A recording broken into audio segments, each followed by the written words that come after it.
your Almighty Father, we glorify and thank Thee, your name, your infinite blessing to gain success in this webinar.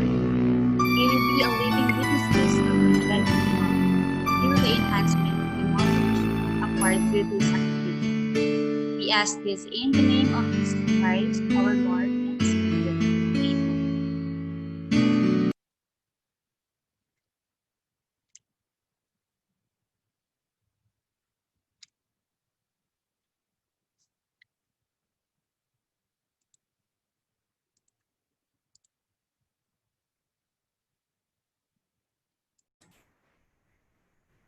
Okay, so good afternoon, everyone.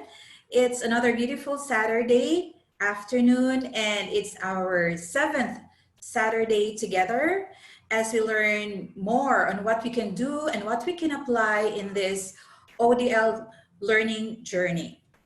By the way, I am Alfie Arcelo from the Office of Soul, and I will be your moderator for this afternoon.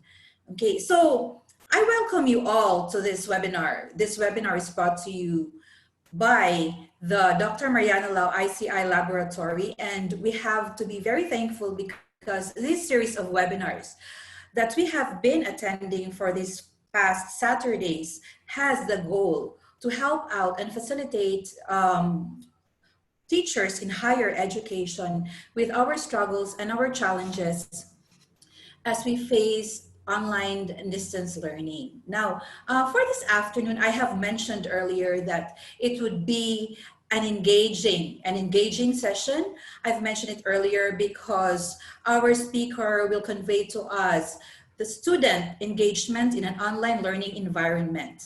So this would be an exciting session for us, for everyone, because we'll need this as we experience ODL. And then just to give everyone an overview of what student engagement is. Now, this is the nearest that I could relate to. It's from edglossary.com. It says that it is the degree of attention, curiosity, interest, optimism, and passion that students show when they are learning or being taught, which extends to the level of motivation they have to learn and progress in their education.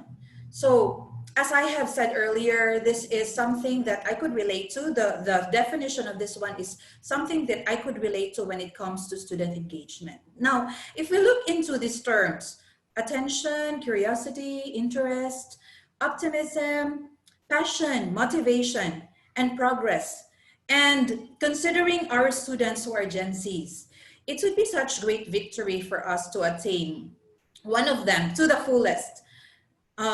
When we could say we have effectively delivered student engagement.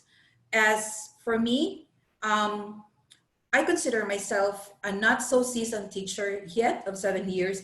I still consider it a challenge to attain full student engagement, even in face-to-face classes. What more in ODL or in the online distance learning environment? Okay, so, but what we have to look at the brighter side of things. We all know the kiliti of our Gen Zs, no? And one of them is actually technology. So let us learn from our speaker later on how we could achieve that in the online environments. Okay, so I will proceed without further ado, I will have to introduce our speaker for the afternoon.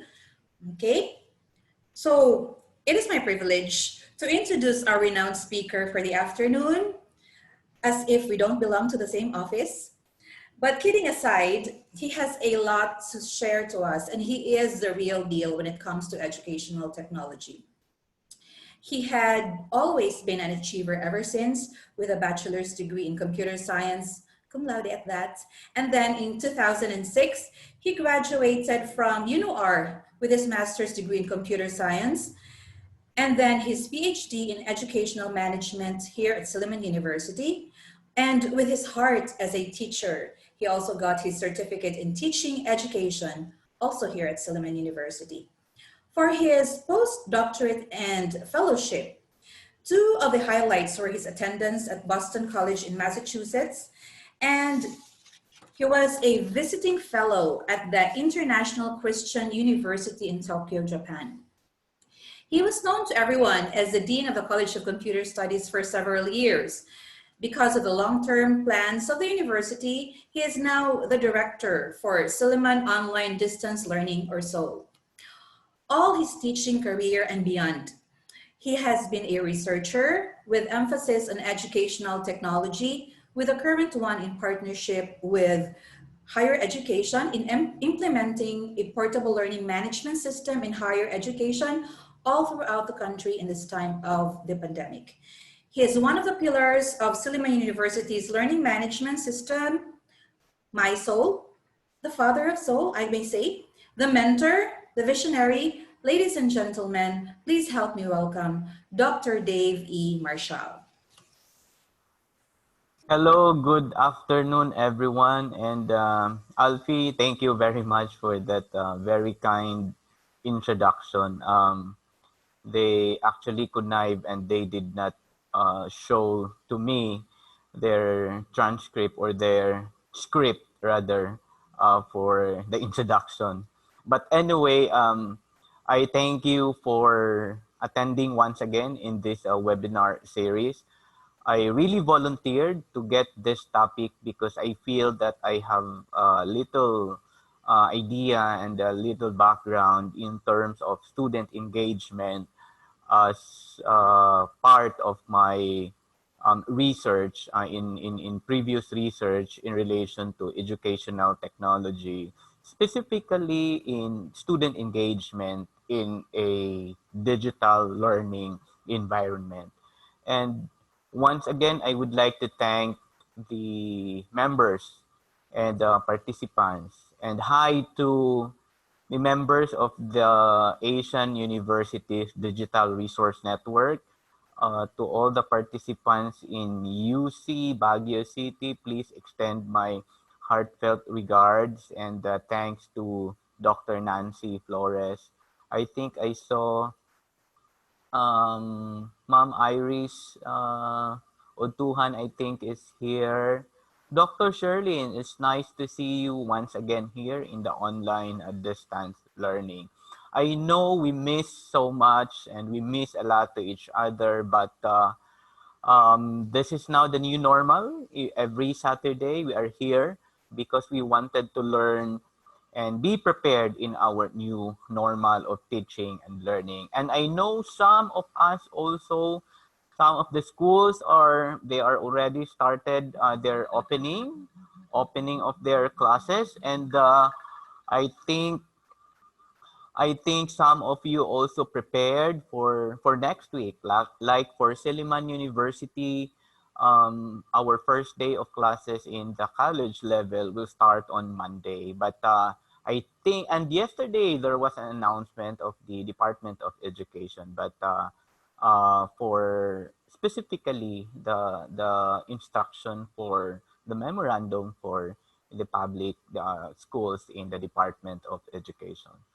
My sharing this afternoon is about student engagement, and I feel that this is very vital, especially to many of us here who are first time in delivering a full online distance learning, or most probably a blended learning type of delivery. Blended maybe towards the end of the semester when a vaccine will be available. Maybe some of you, some of us might be going in or on campus and deliver what is expected in our syllabus. So let me share with you I prepared 30 slides. Again, this is micro learning. We have to apply what we learned in our previous webinars. Micro learning in the sense that I will focus more on the the tips and tricks in ensuring that we could involve our students in our content and in our syllabus in general. And I'm now sharing my slides, and I hope I hope you see my slides now. And student engagement in an online environment. I hope anyone could give me a cue if you were able to see my slides clearly. Anyone? Just say hi, probably. Okay, good, good. Okay. Sige. Now let me start with, just hold on. Hold on, and I will be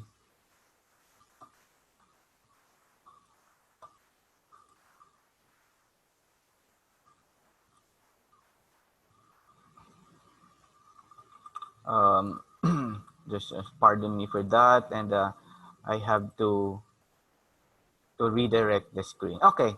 So, student engagement in an online environment. Let me discuss this in the perspective of an actual experience, no, in a full online teaching and learning. Now, before I'll go further, dig further into the student engagement, let us backtrack a little about what was mandated to all higher education institutions, and that is to have a flexible learning. A flexible learning which is actually designed to customize learning environments to meet the needs of the learners, both technological and non-technological tools.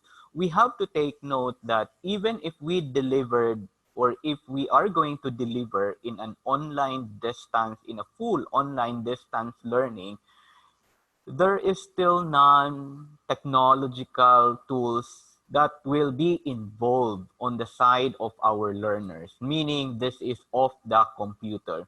We have to consider, we should find a way that even if we are in the full online distance learning, we have to consider activities and resources in the teaching and learning where non-technological tools will be involved in our instruction. Um, according to this literature, a learning design perspective must be deeply rooted in the needs of the students, with the main objective being to provide them with the most flexible content and the most flexible schedule and the most flexible accessibility, and obviously the learning styles. I know for sure that student engagement is a very common to all of us in the academe, because in the face-to-face, we are required to do student-centered environment. And when we talk about student-centeredness, that is basically high student engagement, because there is a correlation into that. That's according to the research. And flexible learning should be student-centered environment. It is empowering to the students, offering them choices in what, how, when, and where they learn. And when we talk about the where, that is basically the place, the pacing, and the mode of delivery. Student engagement in an online distance environment, learning environment, is challenging, I know, and we know for sure. It's challenging because it's now online. We cannot anymore see students all the time at one time. They are just basically very small during webinars. We cannot see them. We cannot see their reactions, their body gestures, and others, because that also a variable in making sure that students are engaged in our teaching and learning.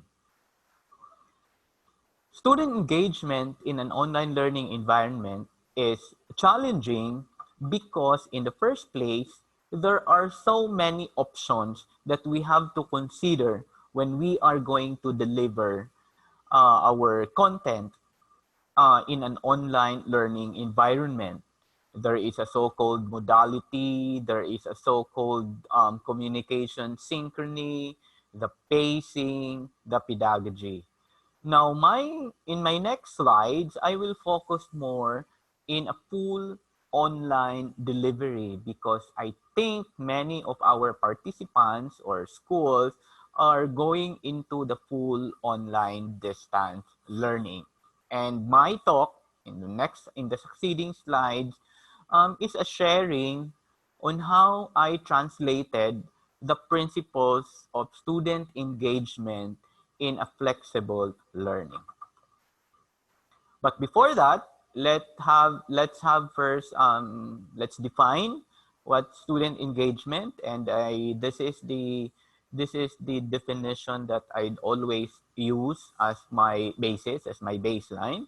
It's multidimensional, multifaceted construct that can be measured with all the dimensions dynamically interrelated. They are interrelated, and student engagement typically includes three dimensions: behavioral engagement, which focus on the participation in academic, in social, and co-curricular activities; emotional engagement, focusing on the extent and nature of positive and negative reactions on teachers, their classmates, and academics, and even at school.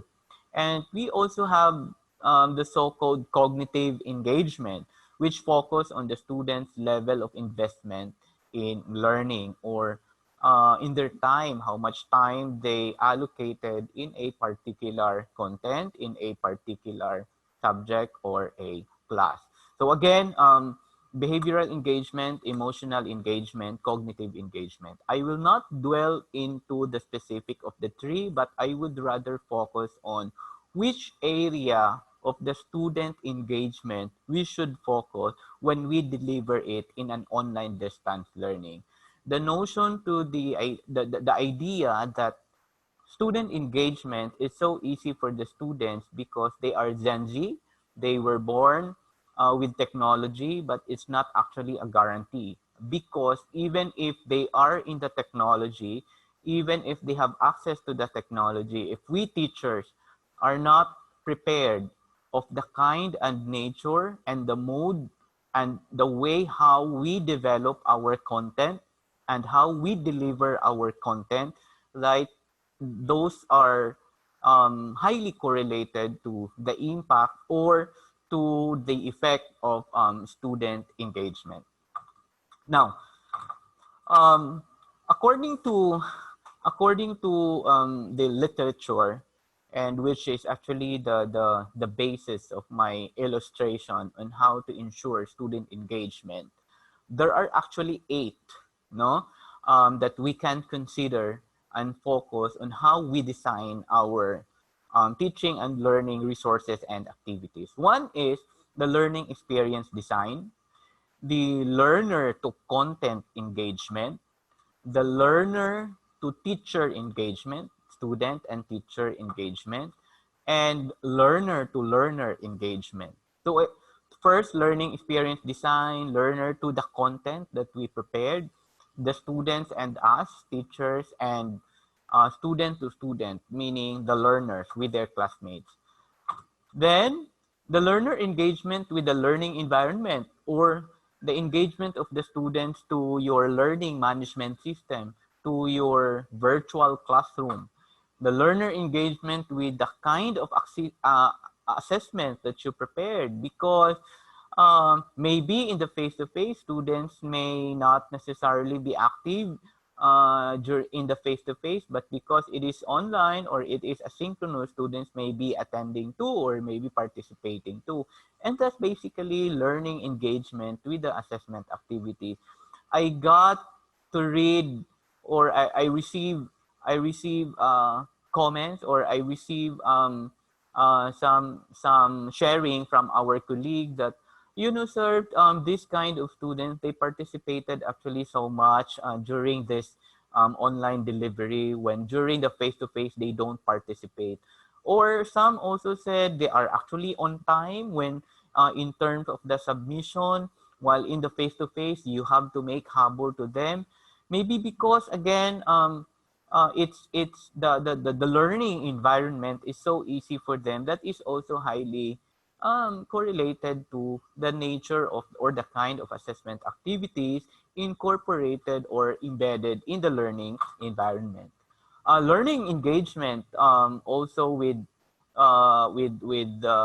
feedback, no, the feedback mechanism. This is actually the shall I say, there's so much things to improve into this because literature says that teachers are overwhelmed from emergency type of full online distance learning, and they are having 40 students in one class. It's difficult for them to give immediate and real-time feedbacking, especially for essays, especially for summative type and performance-based type of assessment. But my take into that is maybe you did not recalibrated or you did not recalibrate your assessment in such a way that your assessment is still most appropriate to a face-to-face delivery. Maybe the kind of assessment that we delivered is not modified and revised in such a way that it's gonna be easy for us teachers in relation to our screen time, our contact time to the students, and even to our content and to the checking of the assessment also. And last but not the least is the learner engagement with the institution. There are many, but I only got this because I feel that in this online distance learning, especially for schools who are that are first timer in offering full online distance learning, they have also to elevate and think as an institution that there are other engagement that we have to focus other than the classroom. In other words, institutions should consider also making sure that the kind of services that they offer during the face-to-face can still be delivered in an online distance learning. Now let's discuss this one by one and let me illustrate to you how we can put this on the ground or in our environment, no? Um, Learning experience design, this refers to the design and development of the productive learning experiences so that each learner, each student is able to make most of the learning opportunities they afford. That means that we have to be compassionate to the student. We have to consider a lot of challenges because we are living in a country like Philippines where internet connection is a challenge. We have to consider, we have to think that students might be cut off anytime and we should plan an alternative way so that, and we should design an alternative way so that students will not be left behind. And we should design our learning delivery in general in such a way that students can still go on learning even if there is a problem in relation to problems that we cannot do away with it. For example, we know that our internet in the Philippines is intermittent. We have to design our teaching and learning that at any time, pwedeng mawala yung internet connection nila. Or we have to design our teaching and learning that students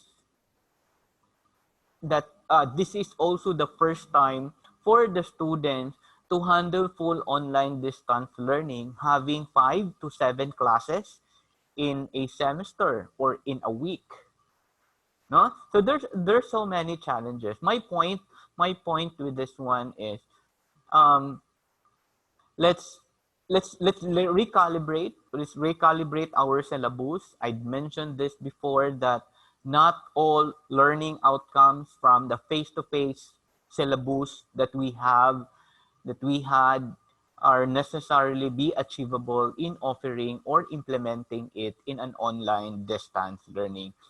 There are many ways our commission presented to us the different ways and the different strategies that we can recalibrate our syllabus, because we have to make sure, or we have to understand, and I think we all understand that online distance teaching is totally a different mode of delivery, because it is totally different. We have to start from, shall I say, scratch, from the ground, from zero level. Then the learning curve will follow until we may not become expert before the creation of the vaccine, but what is most important is learning among the students will still go on amidst this pandemic. Second, the learner to content engagement. This is about learners' engagement and interaction with the subject in ways that suit or appropriate individuals, their styles and approaches to studying, and its time and place and pacing. Pacing, I'd shared with you that there are at least two forms of pacing. This is class pace and self pace. And when we talk about time, you have to consider also scheduling. I was asked, do we have to put still a schedule in our virtual classes? My take is yes, because this is our first time. We may not be able to manage our time well. For us to be guided, let's go on with our schedule. Place. Place in the sense that, are we going to meet them every day? Are we going to meet them? When I say meet, are we going to do real live video sessions every meeting? Or are we going to design our content asynchronously? And if it is asynchronous, are we going to provide them so much activities because they are going to do it at their own? Now, that screen is an example of my resources, because I always make sure that students will be engaged in my content. My observation is, if the file is so light and easy to download with them, they would like to read it. But you just try to offer them like 100-page document and then tell them to study or to read. I think only a few have a success factor in reading those content. Make it brief. I'm not saying that you shortcut your content, but micro learning, we learn about micro learning. You have to make sure to chop and chunk your content into a most effective way. Second, that's the one I'd mentioned, offer multiple formats. Like in my case, if you can see, I have here in this side, in the content side, you can see there, actually those are videos.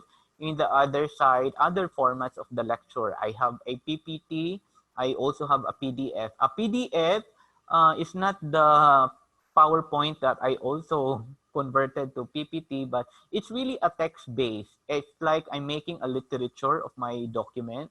I created my original content as a literature, and then students, it is concise, direct to the point, so that students can read it. My PPT, because there are students who are visuals. They would love to see graphics. They would love to see animations and others. I also have that. And then all of those content are basically chunked into several, like 2 to 3 minutes up to 7 minute videos. So I also have instruction, like, if you were able to download the PDF, you don't need to watch the video. If you like the video, you don't need to read or to download the PDF, or you don't need to download the PPT also. So it really matters on the format, because we have to give them flexibility as to the nature of the content that they would love to do. Yes, it may not necessarily content related, but it really affects students to be able to engage in the content that you provided to them. Um, what is good in offering multiple format is, you as a teacher, it's also obliged, no? You are obliged to develop your own content also. your literature searching is tested also in developing your own original content, so that we know for the fact that there's so much literature online, but what is important there is the context that is most relevant and applicable in your class in specific topic. Have it neat and organized, because if the students would have a hard time looking at your material, at your resources, they would not rather find the content, but instead go to another resource that may not be necessarily directly related or most appropriate to the topic according to the learning outcomes of your class. So they don't usually find it, or they don't they have to, you know, the effort in looking your files into your virtual classroom, that would really matter also in the engagement of the students in your virtual classroom. Do not overload your students with so much links. The tendency in an online distance learning, because it is online, it's just one click away. The tendency is we will put everything what we found perhaps and then link it to our virtual classrooms. No, please don't do that. I in myself, I always have like a very limited link. Three is maximum, because those are just supplemental reading. Supplemental reading, I don't include that in measuring the screen time of my class, because my supplemental readings are not required. My required readings are those in my content, those in the PDF or those in the PowerPoint. So please do not overload with links.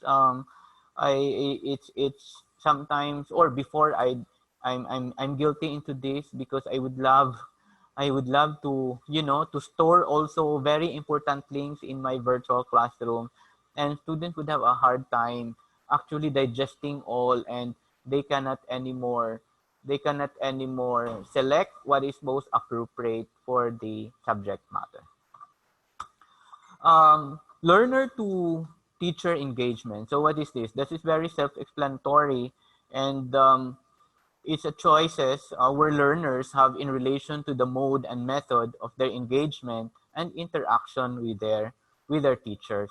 So set rules when to contact you, like is it only according to schedule, or is it only during consultation hours, or do you allow your students to email you, to respond to you anytime, even during midnight? Do you respond to your students anytime, around the clock, 24/7? So you just have to set a rules into that. Just like that, I always ensure to put my class schedule when they open my virtual classroom. My class schedule is already there. My consultation hours is also there. That's an example. And I also include in my rule how to contact me. Do you allow email? Do you allow private message? Do you allow a forum? Do you allow your students to message you on your Facebook? Do you allow your interaction in an SMS or in a text message? Things like those. It's up to you. We have the option. What is important here is students would know how to contact you. Um, in what else? Interact with them during asynchronous activities. This is also what is interesting in many of the literature. The literature also stated that teachers, no, teachers have the tendency to just give all the responsibility to the students, reading, exercises, assignments, and all those tasks, because they feel that that is asynchronous and they have to do something even if you don't meet to them synchronously. It should not be that way. You have to interact also, even if you are not there, you are not meeting at one time or during asynchronous activities. Tell them what to do, but make sure that your instruction is also interactive with them. because like in my case, even if that is asynchronous, I have to make sure that the screen time is measured, that the screen time is not super beyond what is expected as to the contact time to that particular subject. And then when you do synchronous like video conference with the student, please stop talking na.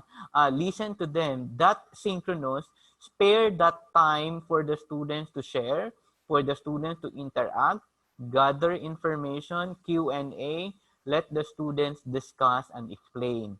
Um, let's do a way that we will use video conference for us to talk, for us to explain a material.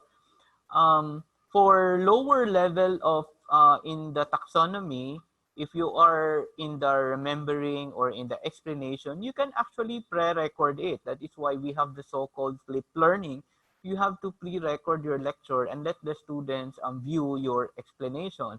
And if there is really a need, and then use your synchronous time, your video conference, for deepening the knowledge, for discussion, for students to talk.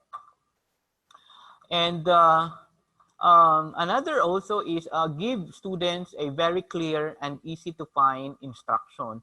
Tendency in many of the virtual classrooms, tendency would be it is, sometimes it's just very sequential, and then it's difficult for you to, or perhaps to the student to find the document. So make it really bold and very clear to the students what to do. In my case, I always have number 1, number 2, number 3, number 4, and I just attach the link so that the students will be guided. So for this week, what are the necessary activities? Do not assume the students will perform, because again, students are also overwhelmed in their time, overwhelmed also with the study habit, because again, while we are challenged also in the new normal of teaching, our learners actually are also struggling. Send periodic announcements and bulletins. Periodic, not necessarily every day. No, periodic, not necessarily at any time. In my case, I have like every Monday I send announcement, while the second day I private message a student in relation to performance, things like that. Because once that is being established by the students and you, students will actually have already in their mind that every Monday I should receive an announcement. I even have a case like I miss to send my announcement in a particular activity. Then half of the students are actually asking me, sir, how come there's no or there is no announcement on this particular day? So things like that. It really shows the students also are expecting, meaning they are really engaged because they are waiting. They are waiting for that, and then they are expecting actually that there is announcement, and so on and so forth. Learner to learner. This one also is sometimes neglected, not being given emphasis to. This, we teachers, we should be able to provide them also a space that they can participate. That is why I'm very a forum user. I always ask my students to share their responses, because if there is a forum, students can actually read it, and they can also share and respond to other students postings. No, provide a forum during a synchronous activity, like every topic there is an attached open forum into that, so that students would just post if they have inquiry. And then, I am not there 24/7, but if there are students who knows the answer, they can actually reply into it. Encourage students to interact and communicate with each other. I tried doing this. In our learning management system, there is a feature where you can grade every reply of the students. You can give points to the students, and then initially, no, initially students, they actually students, my students at that time, my case study, students did not did not notice that there is a grade into that. They just feel posting it, they just feel answering it because they just love it. And then later on, I told them, oh, there is a score into that. And then they told me that I should have been making it well organized or well thought so that I would have grades. So things like those. So what I'm trying to say is students actually communicate, no, in an online environment, as long as your content might be reflective also of what they wanted to learn. Provide group work during both synchronous and asynchronous. Not necessarily real time group activity. When I say real time, you can give them activity like in a batch processing way. Like for Monday, they student one will do, student two will do on the next day, and so on and so forth. Because the challenge actually in a group work, especially in the synchronous activity, as once again, internet connection or internet connectivity. But if you can design your class in such a way that there is no need that they can work, that they have to do it synchronously, provide an activity wherein they can access the assignment even if they are not doing it synchronously. Provide a place or a space and allow students to chat with each other asynchronously and or synchronously. Um, I'm referring to college, but they may not.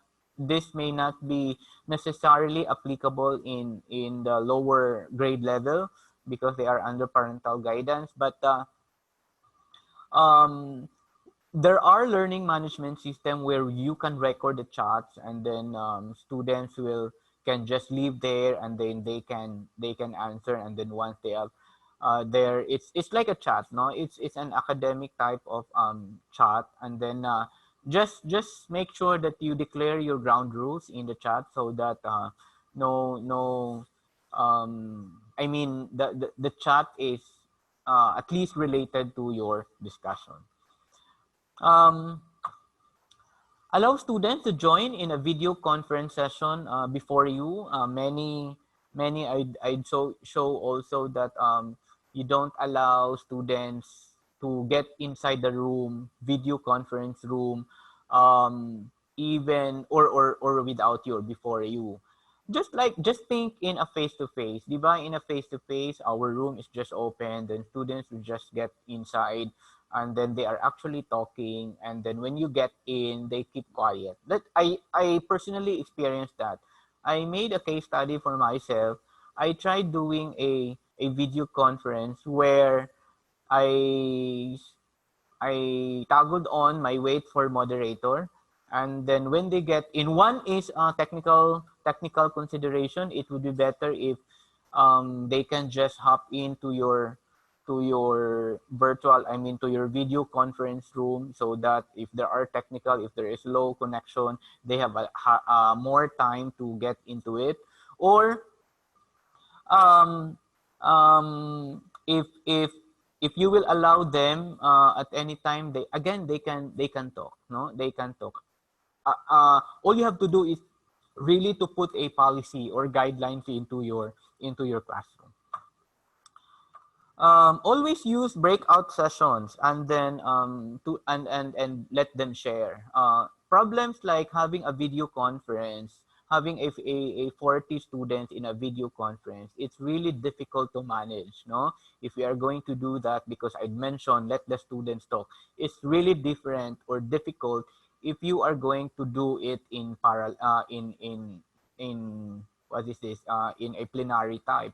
All you have to do is to do breakout parallel, like three or two, depending on your class size, and then spend like 15 minutes, 10 to 15 minutes, let them discuss, and then you just hop group to group, and then you just tell them to choose a leader, and then assign it, and then the leader will be the one to present it in a big class type. So things like those are some avenues for the students that they can talk to their classmates.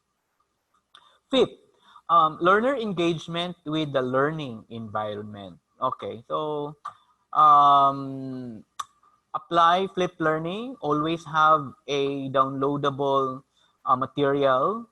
Maximize the use of your learning management mobile app, because that is very vital. That is also our experience. We thought initially that if there is a web-based version into it, students will not go into the mobile app.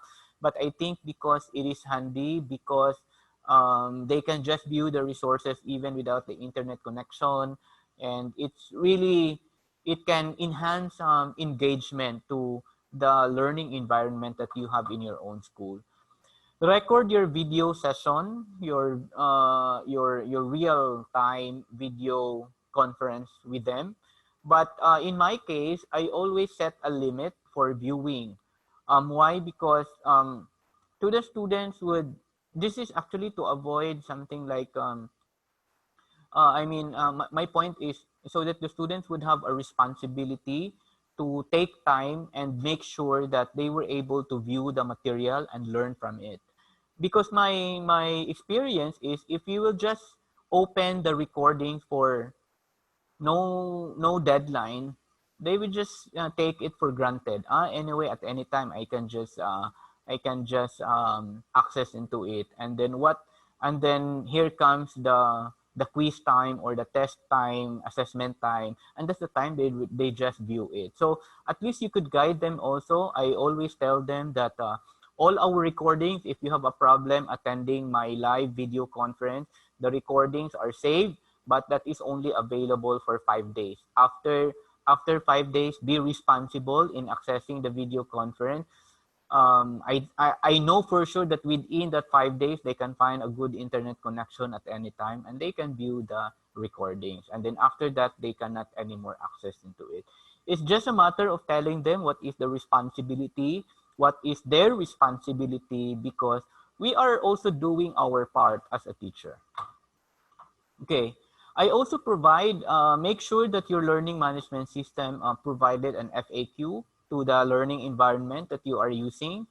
Frequently asked questions, some tutorial, some user guide in different formats. Like for Silliman University, we have YouTube tutorial, we have text-based tutorial, we also have FAQ attached to the learning environment, and other forms, other modality.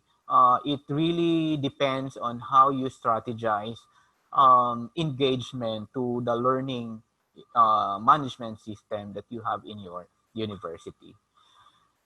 Six, learner engagement with the assessment activities. This is the choice learner have in relation to the fulfillment of the assessment requirement. Questions like,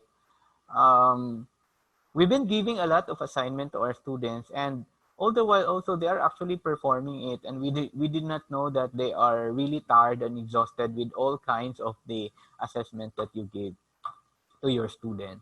Orient and remind them to track their progress. That's really my observation. If students would know and could track their performance in real time, they are engaged actually in the assessment, because they feel that if I have lacking assessment, I have lacking requirement, they always go into it, find into it, and make sure that they are engaged with the kind of assessment that you are giving to them. Something like this, you have to activate also, like in our university, in the kind of learning management system we have progress indicator of our students that actually help our students search, locate, or find the different activities that you provided with them. We have something like a property. The student should be able to complete a particular assessment, and so on and so forth. This is the one I'd like also, make sure, again, in micro learning, offer or deliver short but frequent assessment activities. If in the face-to-face, we love of giving like 100 items at one time, my suggestion really is you divide them and have breaks, because again, for one, we are in the Philippines, and our internet connection may not necessarily be good. for 2 hours. Maybe they have a good internet connection only for 1 hour, for 40 minutes. So even if that is 200 items, you chunk it. You offer short items, and then frequent, like in my case, I always give assessment every topic, and then short, and then I also give asynchronous type of quizzes for the students to learn also by chance. Give performance-based activities with less screen time. What is this? Many of us also know that in every performance base there should be rubrics, and I know also that in performance base during face to face, we know that we are actually we are actually obligated also, no, to deliver or to offer performance based, because we are in the outcomes based education type of model. So we give so much performance, that is why attached to a rubric. In this time of online distance learning, there is additional item that you have to consider, and that is actually the screen time. So this is the one I'd mentioned, that you have to go back to the basic. You have to merge technology and non-technological tools in an online distance learning. For example, if you have an activity like using MS Word, make an essay about your quarantine experiences. Submit the PDF format in the submission link provided. And maybe, obviously, because the students would use or should use Microsoft Word, maybe the screen time for this is like 1 hour, or this is an additional 2 hours for the student, or additional 1 hour to the student, which is outside their class schedule, because again, this is asynchronous. So instead of doing that, that they have to really sit down into their computer and then write in Microsoft Word and etc., where there is addition of screen time of the students to the computer. Why not do this in a one whole sheet of paper? Write in handwriting, no, an essay about your quarantine experiences. Take a photo of your output and submit it in the submission link provided. Keep the paper with your answer for your future reference. O, di ba? So their screen time is lesser than the first one, the block one, because the block one, there is so much screen time into that. While the green one, maybe the screen time is only on the researching, and then researching to the net, and then submitting it to the online. You can even add that. Maybe you will say, make interview your parent, and then or interview your siblings about their experiences. Add more exercises that they will be away from the computer, no, so that they will be engaged, rather than, I could not imagine if the students have 7 subjects, and all of the teacher will say using Microsoft Word, type it and then submit. You just imagine that. That's additional. If the minimum is 30 minutes, so 30 minutes times 7, that's basically additional 3 hours of the screen time to the students. This is the one I mentioned. You have to merge, you have to integrate non-technological tools in an online distance learning. 7, learner engagement with feedback, have in relation to access to feedback and learning and assessment activities. Give ratings or scores in a periodic manner. I know that we are also overwhelmed as teachers. We may not necessarily be on time in giving feedback, especially if that is not objective type, especially if that is subjective. Objective, it's so easy naman because we have automated checker. But for subjective and other performance-based assessment, it will take time. It takes time, especially if we are also learning. The learning curve is too slow in learning how to give feedback and some automated feedbacking using your learning management system. Make it periodic. You can actually include that in your policy. Like you will say, I only check performance base every after a week or every after 3 days, and make sure that you are true of what you told to your students. Set up your grade book before the start of the classes. Make sure that you set up this, because students would actually just always clicking on the grade book from time to time. They monitor actually their scores. If we saw students in our face-to-face collecting papers and computing their scores, they don't actually don't need to do that, because in many of the learning management systems like ours, there is an automated grading, and it's real time, and students would love to see that all the time. Respond to inquiries the soonest you can. If you say that you only reply within your class schedule, do that also, no, because our experience also is, um, students would want to have immediate feedback or respond to their inquiry. I think many are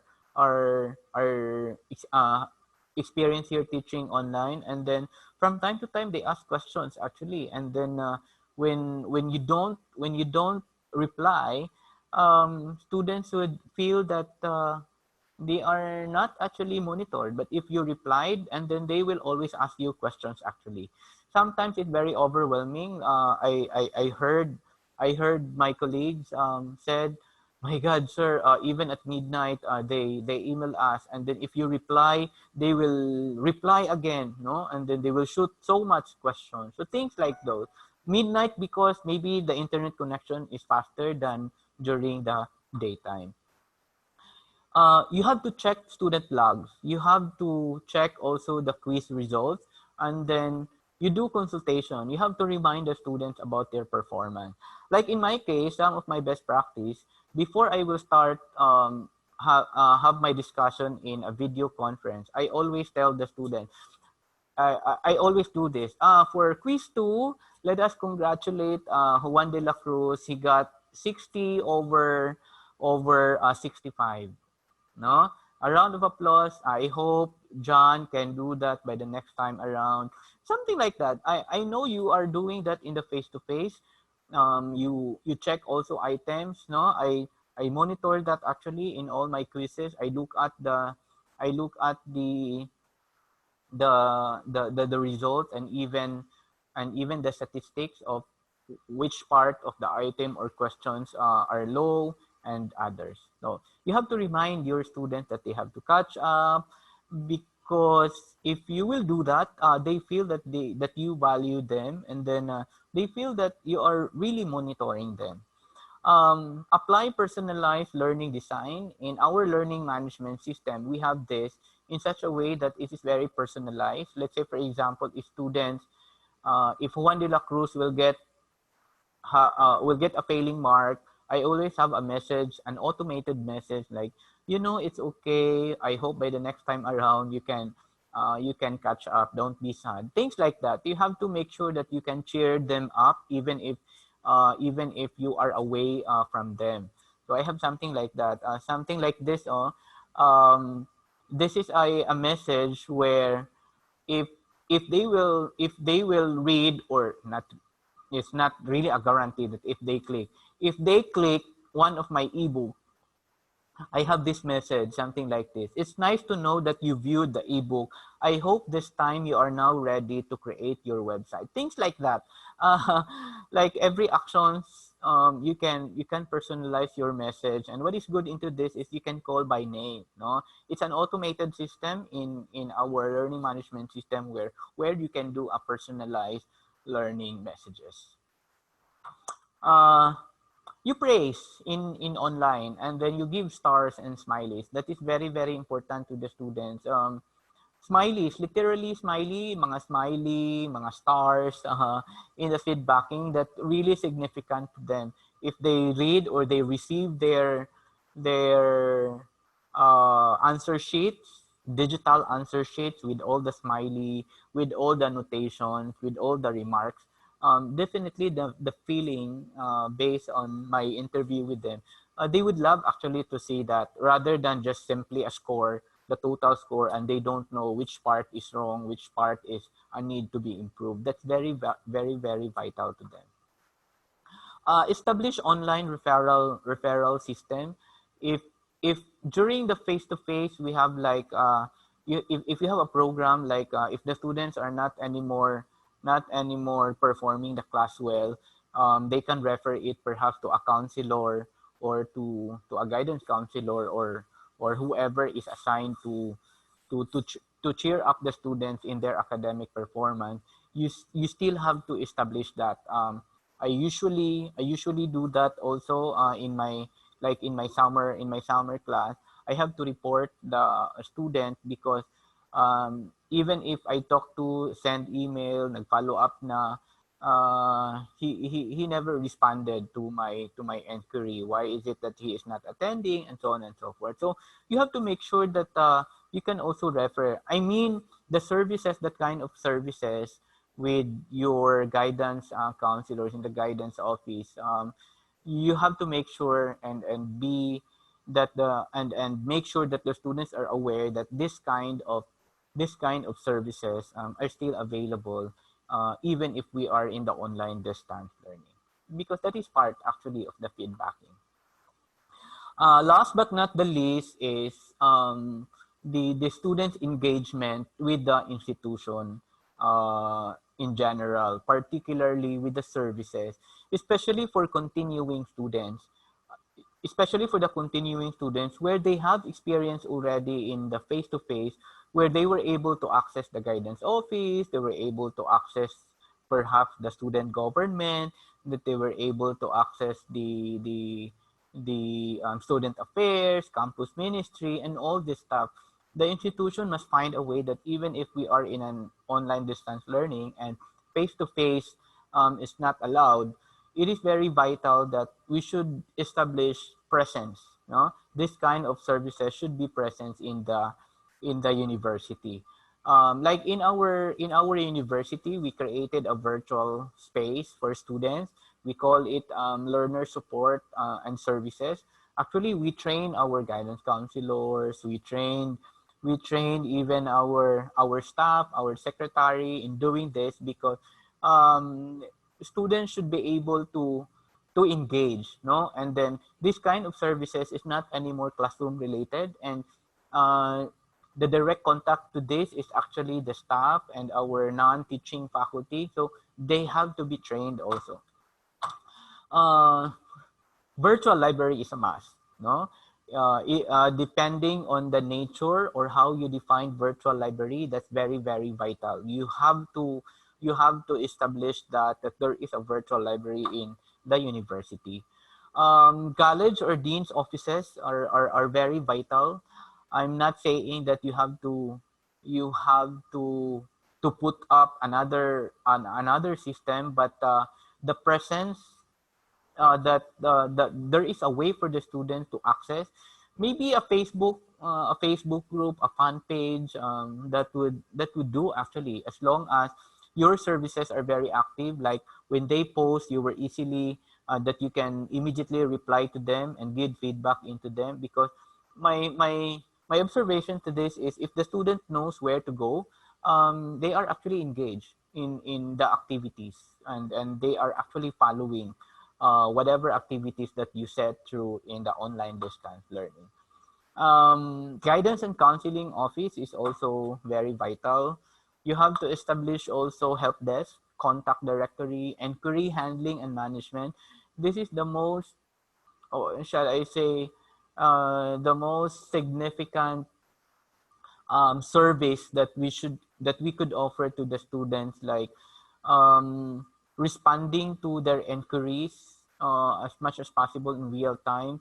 We are not contact centers, but we feel that we are an office that we should provide a real time and respond to the students, because I feel that they are very stressed. When I say they, parents also are also stressed, especially if accounts related, they could not submit because there is internet connection, what to do, and so on and so forth. So that is also very vital to make our learner engage with the institution. um, you have to set policies also on about social media platforms. Do you allow Do you allow social media in the use of your classroom, in the institution policy? I saw a lot on Facebook, on Twitter. Many institutions, they have their official fan page, and I think that works well. And I think there are so much opportunity for a student to engage with that, to engage to the school or to the institution. So those are the 8 ways that we could engage our students that significantly impact the performance in an online distance learning. Now, how are you going to do this? Just a simple way how we do this. Like in myself in particular, um, the first thing that you should do really is you have to recalibrate your learning outcomes. There are many issues. Well, for our university, it's good for us that we started last summer. When talk about summer, that's April. We were in a full online distance learning. There was so much learning experience with that. At least we could correct our mistakes. If you don't recalibrate your learning outcomes, for sure and definitely you will have a hard time. You will be having a trouble in the future, like questions like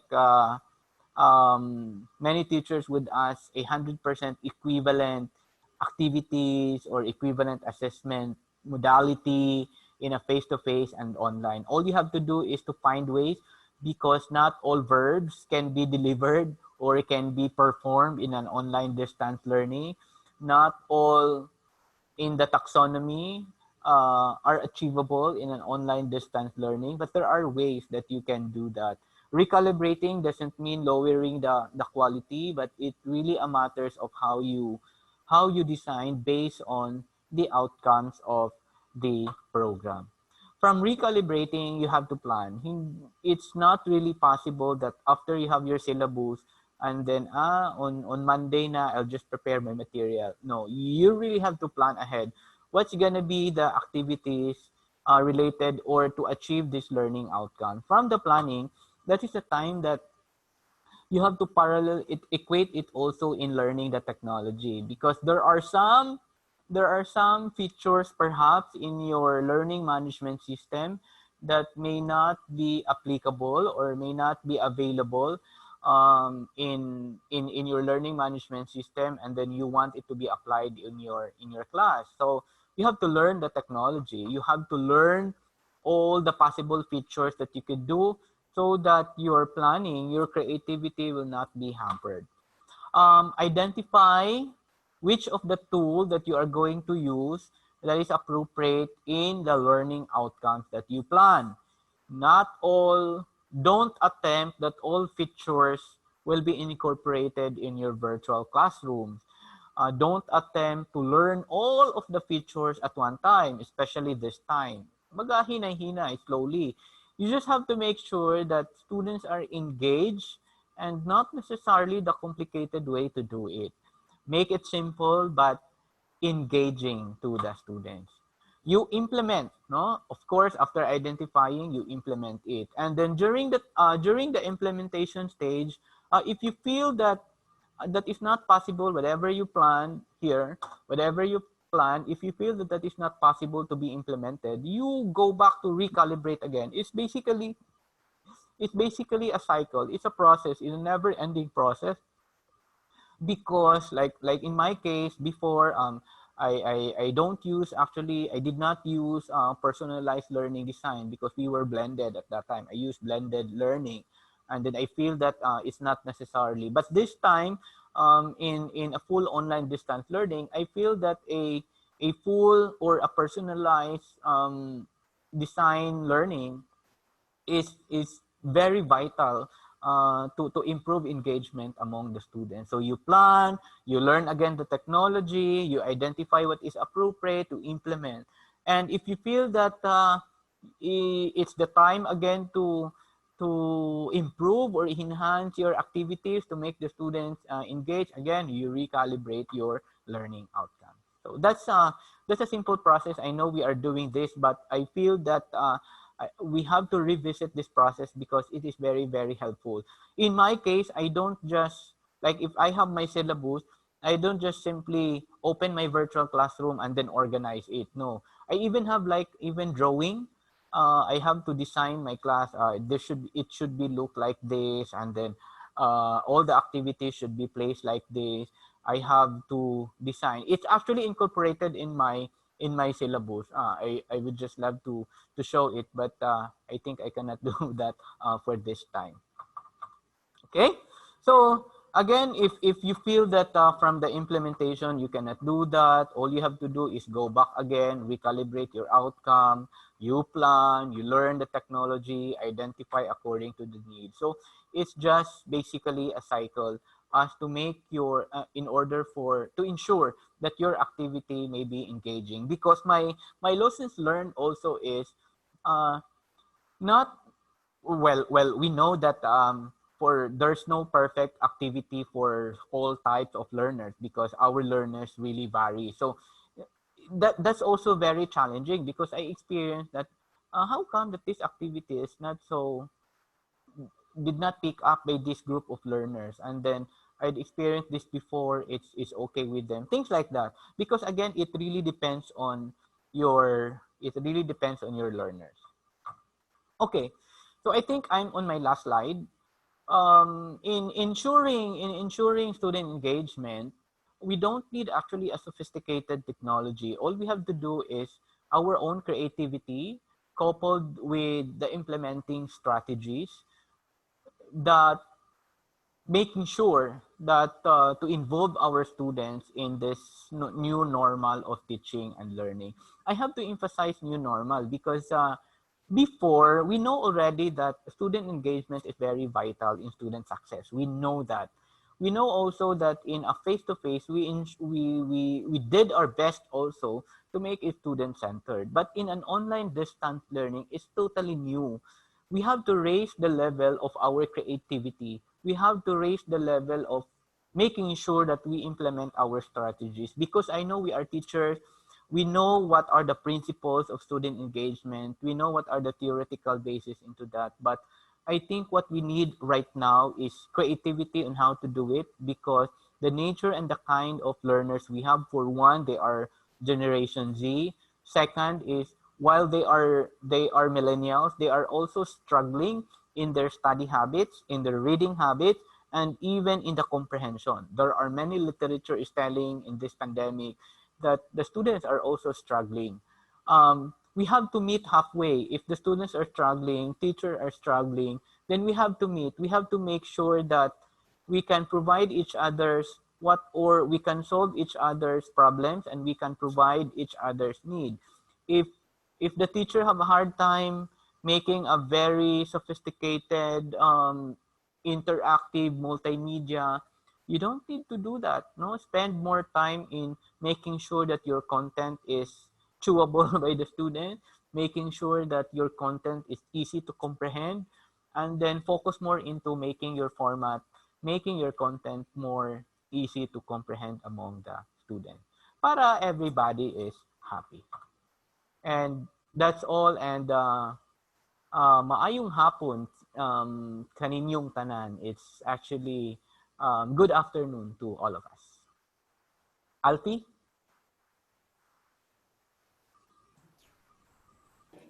Okay, so that was quite a very meaty um, delivery from Sir Dave. Okay, so as of this moment, we have come to the most exciting part of the webinar, and that is asking questions, or that is the open forum. So I know that everyone is excited to ask a question. So for those who are with us in Facebook, you could just place your comments. You could just place your questions in the comment section. And for those who are with us in Zoom, you could always click the Q&A box or the chat box so that we could deliver your questions to Dr. Marcial. Okay, so let me see first if we already have questions here. Okay, so I think all of you are still trying to input your question. So let me have the privilege to ask the first question to Dr. Marcial. Sir, so I have to connect it with your last slide because your last slide says that it shouldn't take the most sophisticated technology in order for us to bring forth student engagement. Yet, there is a popular notion that technology is our prime weapon for us to achieve student engagement. So, what can you say about this, or what is your take on that one? Thank you, Alfie.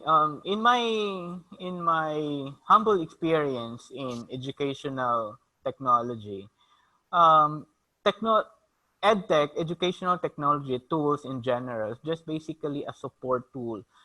There's really no mention that it is a primary reason to augment teaching and learning. Again, it's a support tool. What is very important there is it is stipulated and it is reflected in your learning outcomes. That's really for number one. My realization this time, in this time of pandemic, where we have very limited face-to-face, limited face-to-face or even no face-to-face discussions. Technology, I still can say that we should not be very dependent to the technology. It's still on the content. It's still on the teaching strategy that we have. I can also relate much of our teachers who doesn't have experience in a full online distance learning because there's no basis of comparison what to do with this kind of teaching strategy. If you are doing this in the face-to-face, what is the equivalent activity or strategy in the online teaching? There are many also said to me that sir, nakakatakot naman kasi yung technology, baka masira or whatsoever, and then we have the strategy but we don't know how to implement it. Technology should be coupled with content. Technology should be coupled with our pedagogy, and technology should be coupled with our willingness to learn. So it's not the primary reason that students would be engaged. In fact, there are literatures telling na even if we are using social media, that might be a very powerful tool in student engagement. But again, if we have a very good tool and we have a very good skill in using the technology, I guess it could improve or it will have a better engagement among the students. Okay, thank you for that, Sir Dave. So teachers, so it's clear it's not technology, but we have to go to the basics. Content is still very useful to deliver or to have or to achieve student engagement. Okay, so no questions yet? Um, Sige, I'll have my second question. So I've been curious about this. So, sir, is there a best way to measure student engagement, especially in ODL? Okay. Yeah, I'm reviewing it because most of my material are actually in a blended type. Although we have some survey instrument in my previous research because we were able to deliver also a full online learning among professionals. And there's a good tool in measuring into that. There are many variables. Actually, measuring student engagement, the variables I mentioned, those are basically the different variables that you have to measure, uh, that you have to include in measuring student engagement. That means we should see student engagement in a holistic perspective. Hindi siya pwede yung, I should focus only on my assessment. Hindi eh. Because it affects all. Like, if you only focus assessment, but your content, but the students are not engaged with the content, how could they perform the assessment if they are not engaged in the content? My experience really, if I have to make sure that my content is very good, I have to make sure that my content is chewable by the student, because if they could chew it and if they could read it and understand it, then there's no reason that they cannot participate in the activity. There is no reason that they cannot perform the assessment, the performance. So it really boils down on how you organize your content. And my experience really is you have to make your original content. Because if you have to make your original content, that is short, direct to the point, because you know you are the driver of the, you are the one setting your learning outcomes. And rather than, you know, just putting all the YouTube there, putting all the URL or the website or whatsoever, it's really difficult. And then students would have a hard time really chewing all of the content that they feel they still don't understand what the YouTube or what the ebook is telling to them. Okay, sir. So we have from Facebook, and I think this is quite related to what I've said earlier. From Sir Eric Madera, how can we audit virtual classrooms? Okay. There are many ways to audit. One is real time in the sense like through logs, and then through analytics.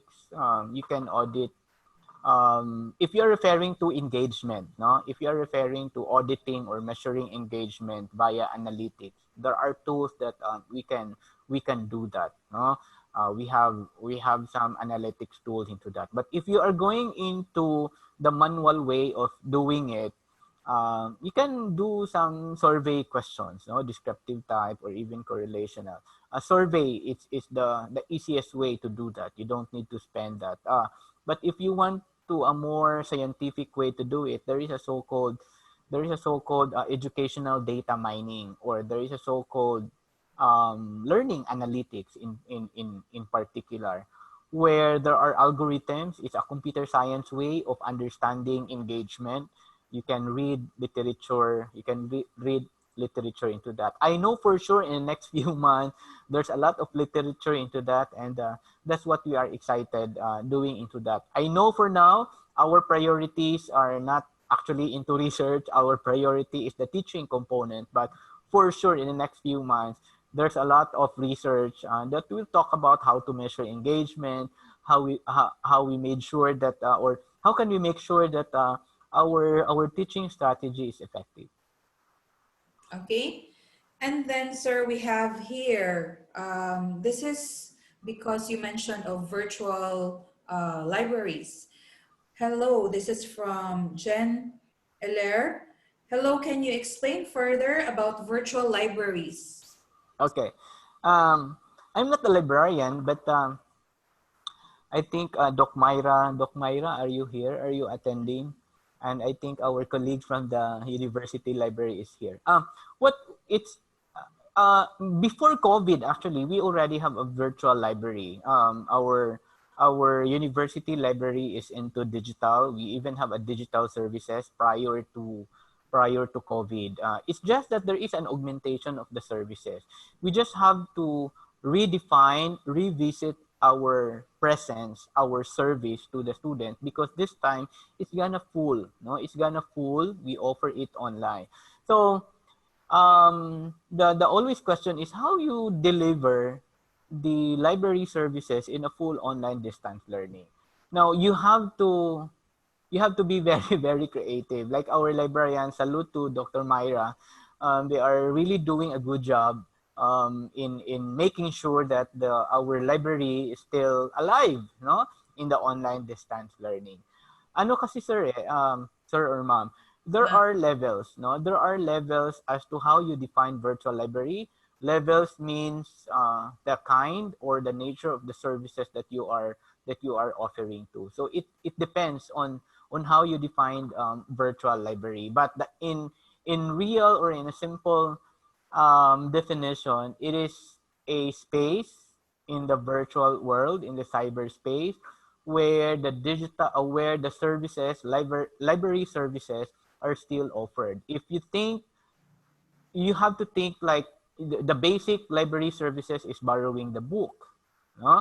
How can you translate that in the online? Do you allow digital borrowing of books? Do you allow things like that? No, again, I'm not a librarian, but the, I handled actually in the digital component into it, just to make sure. In my class, I always have a link to the virtual library. In my class, I always have a link there to the virtual library so that at any time students can go and access into it. Uh, our virtual library also have these services. Help me, Alfie. We have something like ask the librarian. They can chat the librarian real time. They can borrow books. They have they have something like they are librarians, and at the same time, More activities. yes, and then they can assist the students which part of the page that they wanted to read and so on. So they offer also like storytelling, the usual library services that they have. Yeah. Okay, so we have here from Zoom, we have from Sir Herbert Corpus. Hi, Dr. Dave. Thank you for sharing. How can we make use of intrinsic motivation to sustain student engagement in ODL? Um, there's there's a lot, sir. In technology kasi there are you will not anymore look at it as it should be. What is this? It should be incorporated from day one up to the end, no? So that means even in the content generation, even in the chatting, even in the video conference, you really have to include motivation, both intrinsic and extrinsic factors into motivating the students. You have to incorporate it from time to time. um, you have to be very flexible. Once again, you have to make sure that the all kinds of motivation is not just a special activity, but it's embedded. Parang dapat kasi it's gonna be a usual process and not just a special activity. Hey, this is extrinsic or intrinsic motivation. Hindi siya ganun. Dapat when you prepare, when you plan your material, there are motivations there. I even in my write-ups, I mean in my introduction, I always have two formats in my pre-recorded lecture to introduce a topic. Pre-recorded at the same time writing. I always have a 100 words in every topic.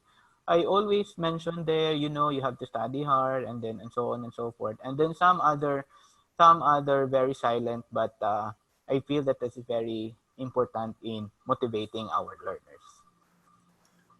Okay, thank you for that, sir. Another one is from an anonymous attendee. What is a good strategy to monitor the integrity of an online exam in an online class? Integrity. Yeah. My always answer into that is revamp your assessment. Go back to recalibrating the learning outcomes, and not just simply recalibrating the learning outcomes, and then you change the mindset of your assessment, because if you just copy and paste and then implement the assessment in your face-to-face to the online, for sure you have to worry, no, you have to be worried into that if that's the case. In my case, I have to change really my assessment, more of the performance, very contextual, and I'm not afraid anymore of my students cheating or copying from each other, because I know that even if they cheat, I know I can catch them, because my assessment is just more on performance. I have to make sure that hindi siya, though I always have objective, but it's really more of the formative, and a way for the students to be guided in their teaching, in their in understanding the content. Okay.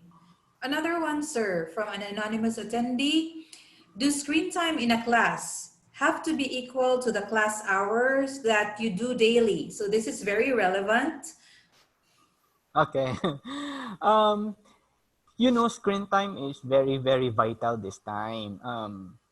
Many literature, if you will read the literature prior to COVID, or if you will read literature on for literature that really experience a full online distance learning, screen time is not really emphasized. But for first time learners or teachers, we have to consider the screen time because we are not prepared into that. The way we taught and the way we organize our materials and even our time management, we did not consider screen time. What's the ideal? It really depends. No, it really depends again of your in your learning outcomes. But because we are in this emergency crisis, my suggestion is like this: the lesser the screen time, the better. Okay. For example, in my case, like if I handle a 3 hour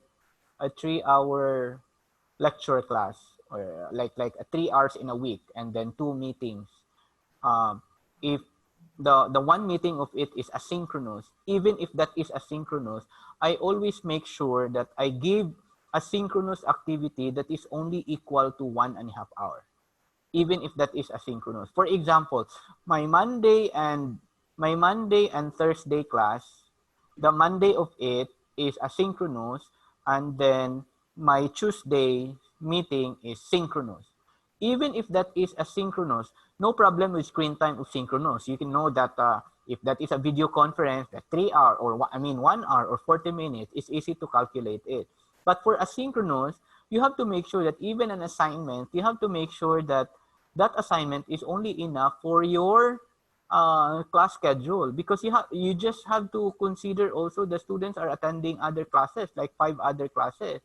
And then you just imagine if the students are there exposed to the computer for 1.5 hour for your subject, plus additional extra time in making sure. So my take into that, in this time of pandemic where everybody is adjusting, you just have to make sure that the contact hours, the screen time is possible. If possible, the screen time is enough to what is expected as contact hours in our units.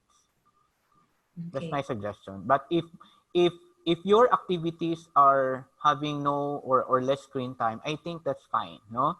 I ang sa akin lang is I always make sure that I always count actually, like if this is a case study, students will research this on the internet like for 30 minutes, and then another 1 hour perhaps of typing, and then another 5 minutes in submitting. So that's actually equal to 1.5 hours. So that's enough for a one meeting asynchronous time. As I've noticed, sir, it's well scheduled. It's really Yes. scheduling is key, and also it's more of, as we go back to your discussion earlier, you said that it's more of synchronous time, is more of listening to them rather than us talking to our students. Yes. Okay, so let's go to another one, which is a very good question also from Mom Angela Napa. A content-rich teacher coupled by his high level of technology skills can engage learners in online classes. What can we do to help some teachers who have a limited technology know-how? Okay. Um, Dr. Napa. Yes, that's a very valid question, especially this time. But especially this time where all of us, many of us, of our colleagues in the academe are caught into no choice. No, we have no choice. We have to learn the technology. But one important factor that I noticed, which I am also happy, um, I think all teachers now are trying their best to learn the know-how of the technical skill. Now, what's the best strategy? The best strategy, according to literature and according to some that I'd observed also, especially in our university, support mechanism is a support strategy, like a team strategy. For example, if you are teaching GE1, for sure GE1 has a lot of sections and a lot of teachers handling into it. You have to work into one content, organize your class into one, and then share with it, share the responsibility. For sure, may mga, I don't want to use mga bata pa, but for sure there are teachers there that better in terms of the technological operation of the platform. So you should work as one support mechanism. In many universities, I know they have something like tutors. They have like virtual assistants who can do the technology, and the expert are just simply the content providers. But again, because of limited resources, I think many universities cannot do that. Na may virtual assistant, may tutors, and etc. Sadly, what we do for us is we are the virtual assistant, we are the tutor, and we are also the teacher. So we have no choice. We really have to level off, no, as a teacher. But how I know we can also deliver it successfully because I know we are very creative. All we have to do really, ma'am, is um, seek assistance from each other. For sure naman siguro in your school, there are colleagues of yours that are familiar with the technology who can help you.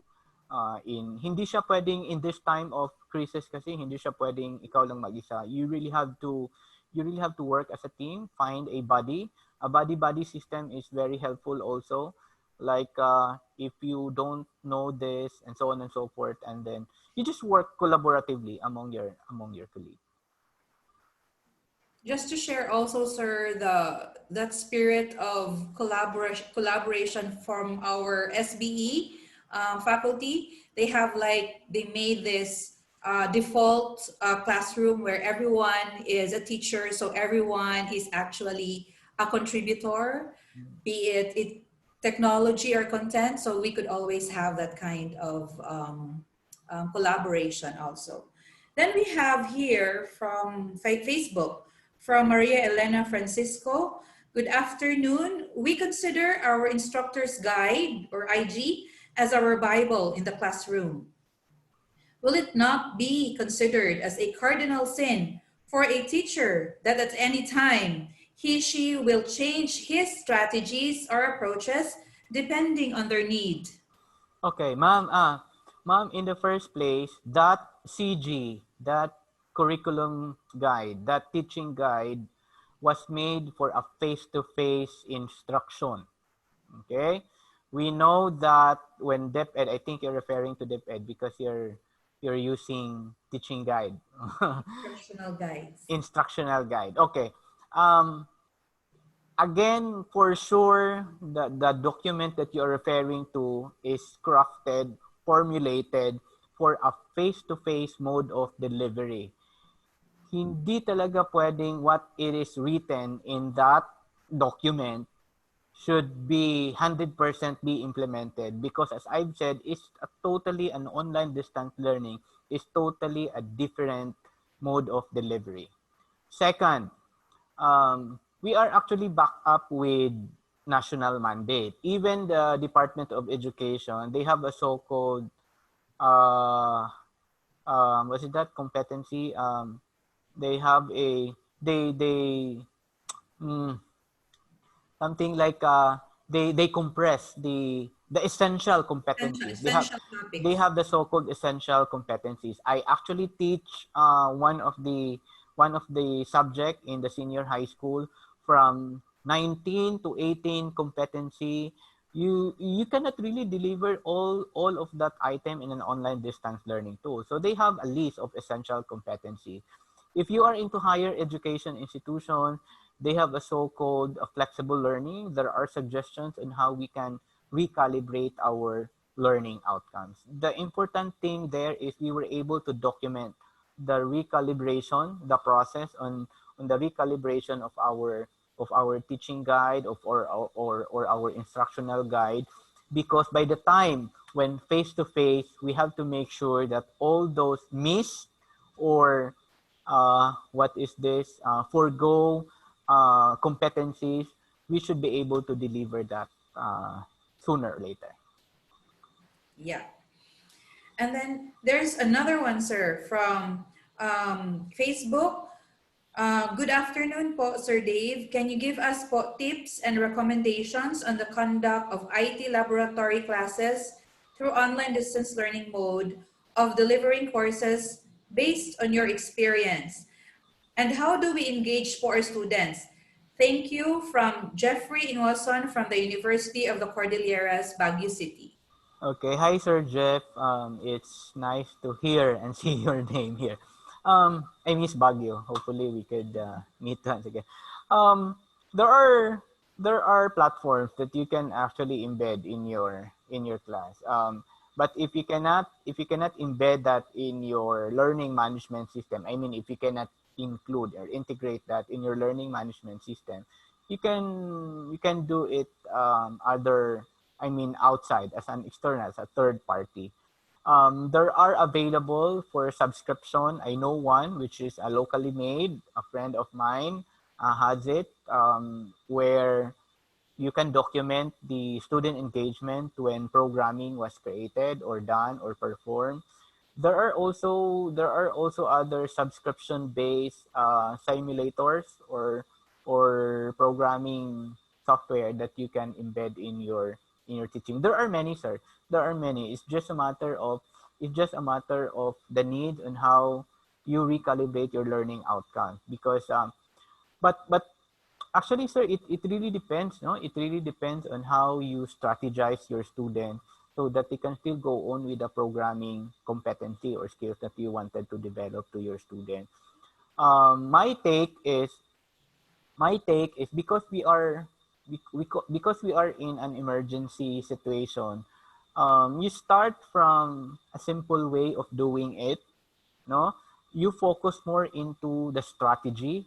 You focus more into the content management rather than providing immediately the platform where it's not yet clear of what is really the learning outcomes that you wish to establish. So again, go back to the basic. I always tell, um, there are many who called me like, what should be, is it really necessary to buy? You know, it's not only IT, sir. There's many, especially in the sciences. We need this, and then when we look at it, it's really cost millions. And then I said, you know, we are only in the emergency state. We feel that by the time the vaccine will be available, we have to go back to the face to face. And how much are we investing into this? Are we really things like those? So I think, sir, it would be better to go back to the basic first, because there are I know there are many ways on how to deliver skills. I can share with you, sir, some literature that and some experiences that we do during our summer. Our dean now in the College of Computer Studies is actually handling computer programming during summer in a full online distance learning, and we don't have actually a third party computer simulators environment. Okay. So we have here from our chat, from Zoom chat, from Jubel Tagaro. Good afternoon, Sir Dave. How do our students engage online learning on the activities like submission of outputs, video conferences, something like that? Wherein in our province, some of the students know computers more on the online games or doing online games. Okay.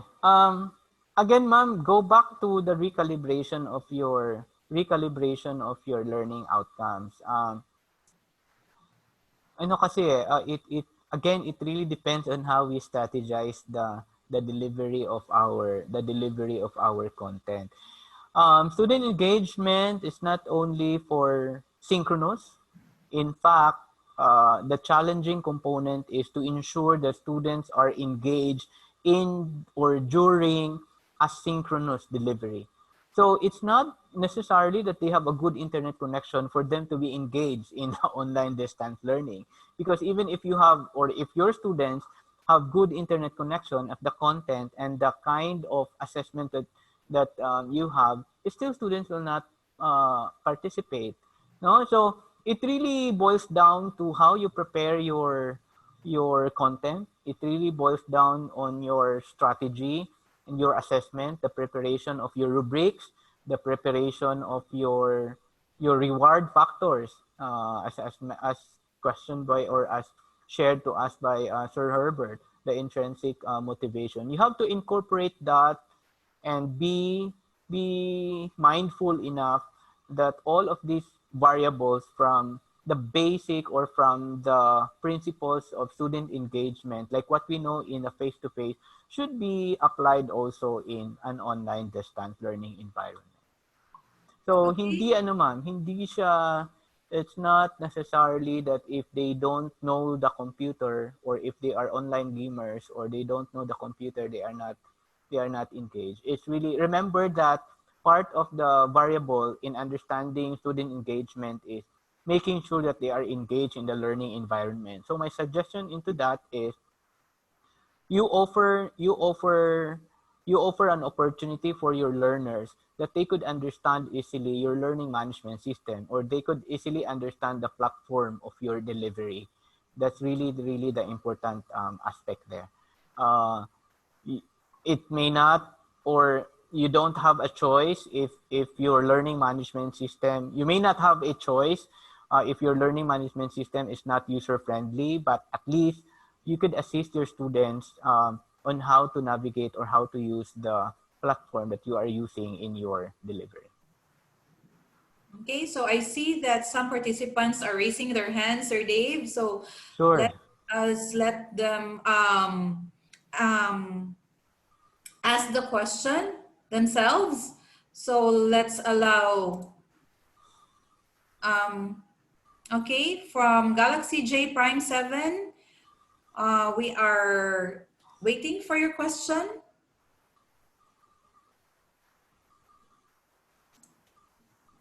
Hi.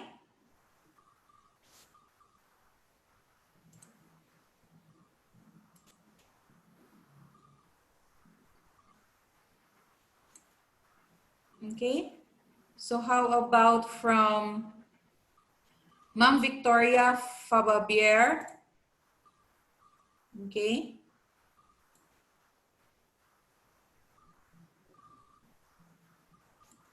Okay. So you can now ask Sir Dave your questions, but I cannot unmute them. Yeah, just to add also, in an online distance learning environment, reward system, like mentioned a while ago, some intrinsic motivating factors. You can incorporate reward system in your learning management system, in the platform in general, or to be more specific, maybe you are familiar with badge point system, badge certificate. You can incorporate that point system. Students can get stars. You can gamify your delivery. You can make your content or your strategy more engaging by translating it into a playful mechanism, into a gamification mode of teaching. That's a different story. Gamifying to improve student engagement. That's a different story. Actually, it's a different pedagogy. We can talk that more on how to gamify our content, because that's another way to improve. And gamifying the content is gamifying our online distance learning. We'll start into the content, and then into the learning environment, and going into the assessment. It's basically the same, but it has a different perspective in the student engagement. What I was sharing is, the simplest that we can do, being the first timer. No, many of us are first timer, shifting from a face to face to a full online distance learning. Gamification might be too complex, might be too sophisticated for many of you here, but who knows, no, you may be um, wanted to learn also on how to gamify things, or how to gamify your content, your assessment, and your strategy in your teaching and learning in an online distant environment. Okay, so to follow up on those who have raised their hands, we have already given you the opportunity to ask questions. So you can just unmute yourselves now, and then we are waiting so that you could have your chance and opportunity to ask Sir Dave your questions. to raise the hand. Let us check. Yes.